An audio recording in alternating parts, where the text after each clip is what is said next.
Salut tout le monde. Aujourd'hui, je vous retrouve avec le plus grand des plaisirs pour cette nouvelle série de vidéos autour des énigmes. Depuis tout petit, je sais pas pourquoi, mais j'adore les énigmes.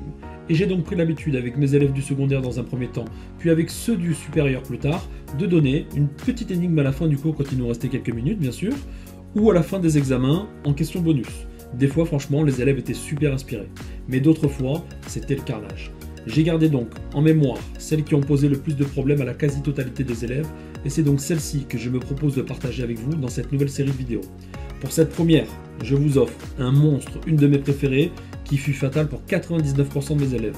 De mémoire, sur les 200 élèves de la promo du supérieur que j'avais cette année-là, 2 élèves m'ont donné la bonne réponse. Aussi, si l'un d'entre vous la résout dans un temps maximum de 15 minutes, je lui tirerai mon chapeau avec mon admiration la plus totale. Pour les autres, qui trouveraient la réponse en un peu plus de temps, soyez assurés que vous faites partie intégrante du club des tout meilleurs aussi. Allez, sans perdre de temps, voici le monstre. Votre mission, si vous l'acceptez, ce sera de trouver la valeur de ces 7 points d'interrogation.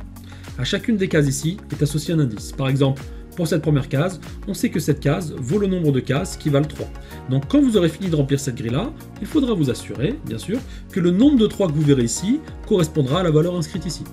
Vous avez donc 7 indices. Ces 7 indices sont suffisants pour trouver la valeur de ces 7 cases. De plus, il n'y a qu'une bonne réponse possible, d'accord? Alors dans un premier temps, ce qui va se passer, c'est que la plupart d'entre vous allez rester complètement bloqués, et c'est tout à fait normal. Dans un deuxième temps, normalement, vous allez comprendre que certaines cases ont des valeurs min et des valeurs max, ok? Une fois que vous allez comprendre comment donner une valeur min et une valeur max à certaines de ces cases, vous allez pouvoir tester des hypothèses. Ces hypothèses-là vont vous permettre de faire des tentatives pour remplir cette colonne-là. Vous allez, dans certaines tentatives, remarquer que ça ne matche pas avec les indices qui sont donnés dans certaines lignes. Et puis petit à petit, vous allez pouvoir éliminer certains cas pour arriver à la réponse finale de cette énigme-là et faire partie des tout meilleurs. Je vous souhaite bon courage, je vous promets que je vous donne la réponse dans pas trop longtemps. D'ici là, portez-vous bien, à bientôt, bye bye.